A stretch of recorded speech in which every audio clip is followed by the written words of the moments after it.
Napansin mo na ba? May mga taong tila laging isang hakbang sa unahan.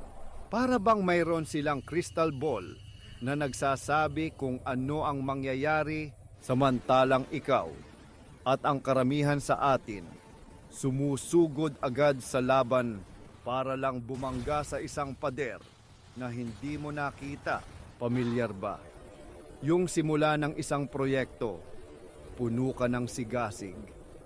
Kayang-kaya to, bumili ka ng bagong planner, nag-research ng konti at sinimulan mo na agad. Pero pagdating sa gitna, biglang may kulang, may mali, may hindi nagtutugma. Yung plano mong perpekto sa isip, nagkawatak-watak sa totoong buhay. Ang resulta, sayang na oras, pera at lakas. At ang pinakamasakit, sayang na kumpiyansa. Bakit ito nangyayari? Dahil kumikilos tayo bago tayo mag-isip ng malalim. Pero paano kung may paraan para makita ang mga pader bago mo pa ito mabangga? Ito ang tinatawag na mental modeling. At hindi ito mahika. Ito ay isang skill.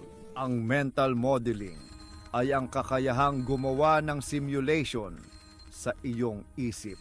Isipin mo na ikaw ay isang arkitekto. Hindi ka basta-basta nagpupukpok ng pako. Gumagawa ka muna ng modelo, isang maliit na bersyon ng bahay. Tinitingnan mo ito sa lahat ng anggulo. Hinahanap ang mga posibleng maging problema. Teka, mahina ang pundasyon dito. Walang bintana sa bandang ito. Magiging madilim. Ganyan din ang ginagawa ng isip mo sa mental modeling. Hindi ito tungkol sa positibong pag-iisip. Hindi ito manifesting. Ito ay tungkol sa strategic foresight. Pagiging isang chess grandmaster sa sarili mong buhay. Nakikita mo ang 3, 4, 5 hakbang sa hinaharap. Ang konseptong ito ay pinasikat ng cognitive psychologist na si Kenneth Craig.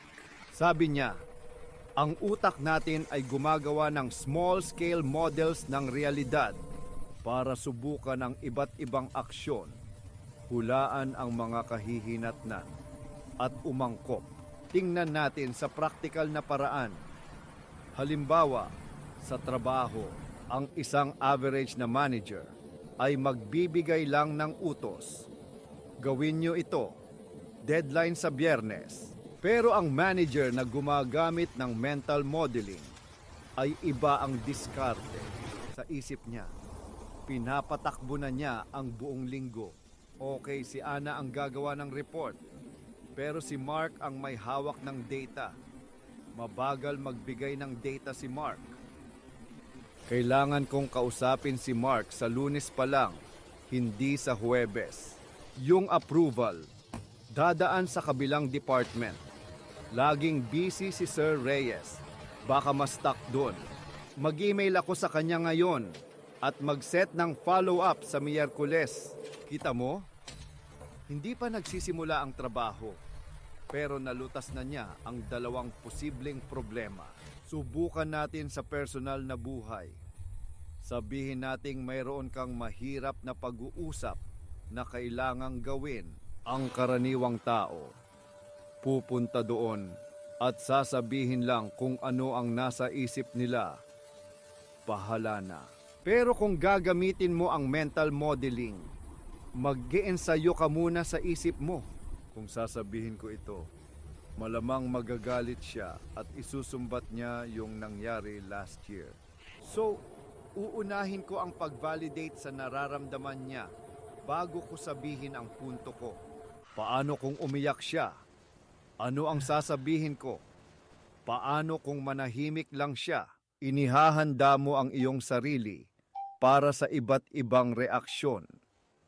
Nagiging mas kumpiyansa ka at hindi reaktibo. So paano mo sisimulang hasain ang skill na ito? Hindi ito kasing hirap ng inaakala mo. Narito ang isang simpleng framework. Step 1. I-define ng malinaw ang iyong goal. At sinabi kong malinaw, hindi gusto kong maging masaya. Masyadong malabo yan. Dapat. Gusto kong makumpleto ang presentation para sa Lunes nang walang overtime sa weekend. Step 2. Tukuyin ang mga key variables. Ano ang mga gumagalaw na piyesa? Sino ang mga taong kasama? Ano ang budget? Ano ang mga rules? Ano ang mga posibleng hadlang sa ating presentation example? Variables diyan ay data from finance, design inputs from marketing, at ang iyong laptop na luma.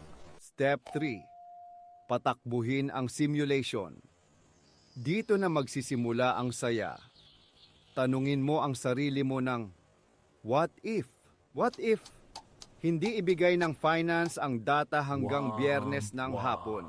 Sagot, mag-o-overtime ako sa weekend. Hindi ko maabot ang goal ko. What if mag-crash ang laptop ko sa kalagitnaan ng paggawa? Sagot, mawawala lahat ng trabaho ko. Kailangan kong umulit. Siguradong overtime. Step 4. Hanapin ang mga failure points at gumawa ng contingency plan. Ito ay tinatawag na inversion thinking, paborito ni Charlie Munger. Sa halip na isipin kung paano magtagumpay, isipin mo kung paano ka mabibigo. Dahil sa what-if simulation mo, nakita mo na ang dalawang failure points, late data at laptop crash. Kaya ang contingency plan mo ay 1. I-follow up ang finance sa Miyerkules pa lang. 2. I-save ang file sa cloud every 15 minutes. Step 5. Ayusin ang plano. Ngayon, i-refine mo ang iyong original na plano base sa iyong mga natuklasan. Ang bago mong plano ay hindi na lang basta gawin ang presentation. Ito na ngayon ay isang strategic sequence ng mga aksyon na may kasamang panangga sa mga posibleng problema. Ang ganda ng mental modeling ay nagkakamali ka sa murang paraan. Sa loob lang ng isip mo, lahat ng trial and error nangyayari sa virtual world ng iyong kamalayan kung saan ang gastos ay halos zero. Kapag oras na para kumilos sa totoong mundo, hindi ka na nanghuhula. Nag-e-execute ka na lang, pero tandaan, hindi ito paraan para maging perpekto. Magkakamali ka pa rin. Ang layunin ng mental modeling ay hindi para alisin ang lahat ng problema. Imposible yon. Ang layunin nito ay para bawasan ang bilang ng mga stupid mistakes. Yung mga pagkakamaling madali sanang naiwasan. Ito ang naghihiwalay sa mga amateur sa mga professional. Ang mga amateur nagre-react. Ang mga professional nag-a-anticipate. Kaya sa susunod na may haharapin kang malaking gawain o desisyon, huwag ka munang sumugod. Huminto ka sandali. Paganahin mo ang pinakamalakas na simulation machine sa buong mundo, ang iyong isip. Dahil ang kakayahang makita ang resulta bago magsimula ay hindi isang regalo na para lang sa iilan. Ito ay isang kasanayan na maaaring sanayin ng sinuman na handang mag-isip bago kumilos.